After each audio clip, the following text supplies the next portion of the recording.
अस्सलाम वालेकुम जी। वैसे तो ये वॉक एंड टॉक सीरीज़ है जिसमें मैं घर से बाहर जाता हूँ, वॉक करता हूँ और साथ अपने ख़यालात का इजहार करता हूँ। लेकिन आज ठंड इतनी ज़्यादा है कि आज अभी जब मैं वॉक करने जाऊँगा तो मैं फ़ोन हाथ में नहीं पकड़ सकूँगा। आज इस टाइम टेम्परेचर है -23 डिग्री सेंटीग्रेड। और जैसे कि मैं रिसेंटली मूव हुआ हूँ कनाडा, इंतहाई गर्म मुल्क से, ऑस्ट्रेलिया से, इंतहाई ठंडे मुल्क में कनाडा में। तो अभी फ़िलहाल मैंने दस्ताने नहीं लिए हुए और मेरी बॉडी भी उस तरह अभी तक एडजस्ट उस तरह नहीं हुई जैसे लोकल लोगों की होती है। तो भी मेरे पास दस्ताने नहीं हैं जिसकी वजह से मैं फ़ोन हाथ में नहीं पकड़ सकूँगा। मुझे अपने हाथ जेब में रख के ही वॉक करनी पड़ेगी। तो मैंने सोचा फिर आज की जो वॉक एंड टॉक सीरीज़ का क्लिप है वो घर बैठ के ही बना लेते हैं और यह खिड़की से ही आपको कनाडा नज़ारे दिखा देते हैं। अच्छा जी, आज जिस चीज़ पे मैंने बात करनी थी वो है कि हमारे मुल्क में आगे क्या होने जा रहा है। और आगे से मुराद कोई 2 महीने या 6 महीने, साल नहीं है। मैं स्कोप की बात कर रहा हूँ 10 साल 15 साल के स्कोप में। ये जानने के लिए हम पहले पीछे का ट्रेंड देखेंगे कि हमारे मुल्क में 10 15 20 साल पहले क्या हुआ था। को याद होगा मार्शल लॉ लगा था मुशर्रफ साहब हुकूमत में आ गए। और जब मुशर्रफ साहब का एंड था एज एन आर्मी चीफ, उस टाइम बड़ी स्ट्रॉन्ग तहरीक चली थी, वकला तहरीक, जिसमें एक आज़ाद, on the face of it वो एक आज़ाद अदलिया के लिए तहरीक थी। उसमें एक स्लोगन, तब हम बच्चे बच्चे थे, बच्चे तो नहीं, खैर मैट्रिक में हुआ मैं, लेकिन टीवी हम देखते थे, चीज़ें नोटिस करते थे। एक स्लोगन था या एक लाइन थी, वो एतजाज़ अहसन साहब बड़ी ज़्यादा बोलते थे कि दोनों में से एक ओहदा रखो, या वर्दी उतार दो या फिर सदर प्रेसिडेंटशिप छोड़ दो। और उस टाइम इम्यूनिटी की भी बात होती थी कि सदर इम्यून है। इम्यूनिटी की बात तो खैर जरदारी के टाइम पे ज़्यादा होती थी क्योंकि केसेस जरदारी पे ही थे ज़्यादा, उसी को इम्यूनिटी चाहिए थी। अच्छा, तो उसमें अभी वो आर्मी चीफ थे मुशर्रफ साहब, और ये बात बड़ी तेज़ी से, इवन तब तो सोशल मीडिया भी नहीं था, ये आपके मेन स्ट्रीम मीडिया पे और अखबारों पे ये बात आनी शुरू हो गई थी, ये बयान छपने शुरू हो गए थे और टीवी पे ब्रॉडकास्ट होना शुरू हो गए थे कि या वर्दी उतारो या सदरशिप छोड़ो। वो बंदा आर्मी चीफ था। पाकिस्तान में जो आर्मी चीफ होता है वो सबसे स्ट्रॉन्ग बंदा होता है एक अरसे से। उसके आर्मी चीफ होते हुए ये बातें होना शुरू हो गई थी। खैर बाद में उन्होंने वर्दी उतार दी और उसके बाद बहुत ही कमज़ोर वज़ीर आज़म, वो बहुत ही कमज़ोर लीडर सदर हो गया। और एतजाज़ अहसन साहब के मुताबिक उस टाइम एतजाज़ अहसन साहब कहते होते थे जब वो सदर था, जब जब उसने वर्दी उतार दी थी, कि मुशर्रफ की मिसाल ऐसे ही है कि जैसे एक गाड़ी है, उसका बहुत बुरा एक्सीडेंट हो गया, वो गाड़ी किसी काम की नहीं रही, लेकिन रेडियो उसका चल रहा है, बस रेडियो ख़राब नहीं हुआ, रेडियो से आवाज़ें आ रही हैं उसकी। तो ये मिसाल है मुशर्रफ की। और वाकई ऐसी थी, जब वर्दी उतारने के बाद मुशर्रफ पावर तो रही नहीं थी। TV Jio, I think PTV ने मुशर्रफ को दिखाना छोड़ दिया था और इस तरह की बातें भी आई थी।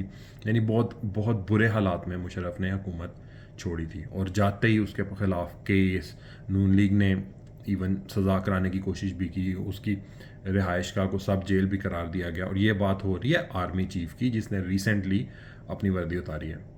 उसके बाद कियानी साहब आए। कियानी साहब ने अपना टाइम अच्छा गुजारा, हुकूमत से बना के गुजारा। और कियानी साहब के जाते ही उन पे भी करप्शन के केस खुल गए, उनके भाई पे कोई, कि वो पता नहीं उनका बना क्या, लेकिन बातें शुरू हो गई जो कि पहले नहीं होती होती थी। उसके बाद हमारे बाजवा साहब आए। उनके होते हुए सोशल मीडिया पे उनके नाम लेने शुरू। अब अगर आप ये ग्रैंड स्कीम ऑफ थिंग्स में देखें ना, तो पहले ऐसे नहीं होता था। जब मुशर्रफ की गवर्नमेंट का मुशर्रफ की वो उसका स्टार्ट था, या उससे पिछले आर्मी चीफ उनकी उनकी जब वो सिटिंग होते थे, तब इस तरह आवाम खुल के नहीं बोल सकती थी, उनका एक रोब और दबदबा होता था। खैर जैसे ही बाजवा साहब गए हैं, खान साहब ने उनके होते ही उनके आखिरी दिनों में जो उन्होंने कारनामा सर अंजाम किया, मुबैना तौर पे सोशल मीडिया पे खुल के बातें होनी शुरू हो गई, उनके ख़िलाफ़ मीम्स बनना शुरू हो गए। उनके जाते ही खान साहब ने सीधे सीधे उनके नाम भी लेना शुरू कर दिया कि उन्होंने ही ये कराया ना।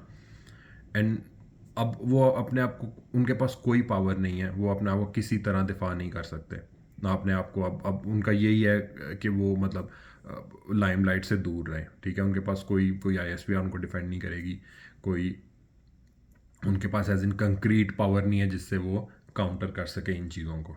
अभी परवेज़ इलाही के थ्रू उन्होंने उनको मुबैना तौर पे उन्होंने परवेज़ इलाही को फ़ोन किया कि आपके साथ बैठ के खान साहब ने ऐसी बातें की हैं, तो आप प्लीज़, तो परवेज़ इलाही के थ्रू उन्होंने अपने आप को थोड़ा बहुत डिफेंड कराया। लेकिन परवेज़ इलाही या इस तरह के लोग भी कितनी देर तक डिफेंड कर लेंगे? और आगे जाके इन केस पीटीआई की गवर्नमेंट आती है, डेफिनेटली ये लोग केसेस भी करेंगे, ये लोग मेक श्योर करेंगे नेक्स्ट टाइम। इस तरह अब जो सिटिंग की आदत है, सिटिंग जो ताकतवर लोग हैं, ये उनके सामने चीज़ें हो रही हैं ना, तो अब वो ये चीज़ देखेंगे, इससे सबक हासिल करेंगे। अगर नहीं हासिल करेंगे, उनके जाते ही वो भी बदनाम हो जाएंगे। तो ये जो जो जो मुल्क तब्दील होते हैं ना, मुल्क चेंज होता है, हम देखते हैं बड़े शॉर्ट स्पैन में, और हमारी कौम की याददाश्त भी बहुत कम है। हम देखते हैं जी 6 महीने में मसला हल हो जाए, हमारा मीडिया भी ऐसे ही दिखाता है, ये बस अभी हुकूमत गई, अभी ये हुआ, अभी मार्शल लॉ लगा। लेकिन जब आप ग्रैंड स्कीम ऑफ थिंग्स देखते हैं ना, मुल्कों की जो तारीख है, वो जब आप उनको दहाइयों पे ऑब्ज़र्व करते हैं, सदियों पे तो नहीं, खैर वो हमारी लाइफ स्पैन से बढ़ जाता है, लेकिन दहाइयों की बेस पे जब आप उनको ऑब्ज़र्व करते हैं, तो अब आपको ये ट्रेंड एक बड़ा कांस्टेंट नज़र आ रहा है कि जब आवाम के मैंडेट के ख़िलाफ़ कोई लोग इकदाम उठाते हैं, लोगों को ज़बरदस्ती अपने मतलब जब आइन को उठा के फेंक देते हैं और लोगों के बेसिक राइट सस्पेंड कर देते हैं, और अपनी, जैसे अब आजकल हो रहा है कि एक आज़म स्वाति का केस है, उसमें वो मान ही नहीं रहे, मतलब ऐसा लगता है आइन एग्जिस्ट ही नहीं करता, जैसे हम कोई पत्थर के ज़माने में रह रहे हैं और ताकतवर लोगों के पास सारी ताकत है। लेकिन अगर ऐसे चलता रहेगा, तो जब अभी वाले जो ताकतवर साहब हैं, ये जब जाएंगे, तो इनके ख़िलाफ़ भी इस तरह अब आहिस्ता आहिस्ता लोग ना बोलना शुरू हो गए हैं। और अभी जब इंशाल्लाह ये 3 साल गुजरेंगे, और अगर एक्सटेंशन पे बात आई, तो आप देखना कैसे इस मुल्क में, मतलब इस बार एक्सटेंशन मेरे मेरे मुताबिक इतनी आसान नहीं होगी जितनी पहले चुप करके हो जाया करती थी। क्योंकि जब एक एक एक एक्सटेंशन आपको मिल जाती है ना, फिर आप तभी आप बेसिकली ज़्यादा ताकतवर होते हैं, तब आपका यूजुअली दिमाग ख़राब होता है। वो क्यों? क्योंकि अभी आप जब नए नए हेड बॉय बनते हो, तो सारे आपके जो दूसरे कोर कमांडर्स होते हैं, वो आपके सारे एक एक 2 2 महीने 3 3 महीने के फ़र्क वाले अफसर होते हैं, तो उनका आप पे एक पीयर प्रेशर होता है। लेकिन जब आपको एक्सटेंशन मिलती है, तो आपके साथ वाले सारे रिटायर हो जाते हैं, और नए लोग आके आपके साथ बैठ जाते हैं, वो काफ़ी जूनियर्स होते हैं, उनको आप दबा लेते हो, आपको फिर एक्सटेंशन मिलती है, आप और ताकतवर हो जाते हो।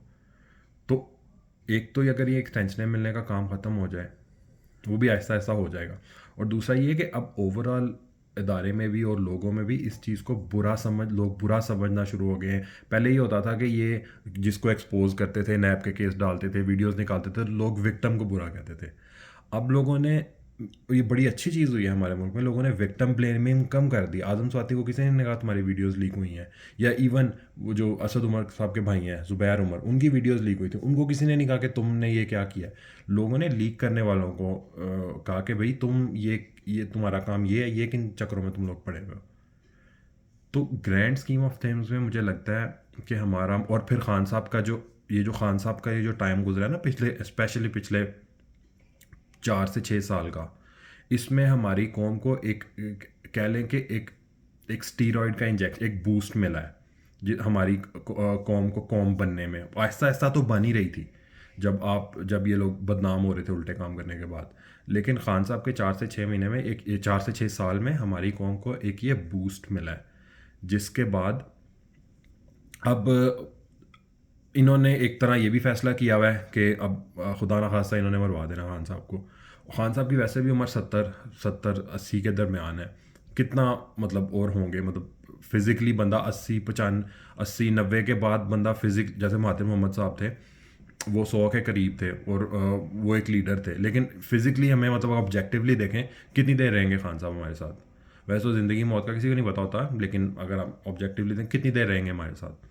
तो खान साहब के बाद भी अब ये ज़्यादा देर नहीं कंट्रोल कर सकेंगे मुल्क को। इवेंचुअली हमारे मुल्क में भी इक़्तिदार इवेंचुअली, और अगर सिर्फ अवाम के पास हो ना, ये करप्ट लोग थोड़ी देर रहते हैं, उसके बाद अवाम इनको उठा के फेंक देती है। क्योंकि ये लोग इतने ताकतवर, अकेले ये जो पॉलिटिशियंस है, ये सिर्फ पॉलिटिशियंस इतने ताकतवर नहीं होते कि अवाम को ज़्यादा देर तक दबा लें। तो इंशाल्लाह ग्रैंड स्कीम ऑफ थिंग्स में अगले 10 15 साल में हमारा मुल्क बहुत, आज से बहुत बेहतर हालत में होगा। अपना बहुत सारा ख्याल रखिएगा। अल्लाह हाफ़िज़।